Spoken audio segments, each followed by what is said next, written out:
மகான்கள், பெரியவர்கள், ஞானிகள் எல்லாம் கோயில பூஜை பண்ணு, 4 பேருக்கு தர்மம் பண்ணு, சாப்பாடு போடு, பசியை நீக்கு, ஏழை முடியாத அன்பர்களுக்கு ஏதாவது உதவியை செய்.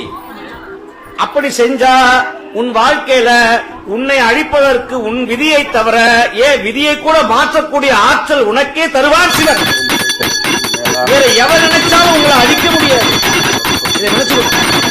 உலகமே திரண்டு உங்களை அழிக்க வந்தாலும் சிவன் அருள் உங்களை காத்து நிற்கும்.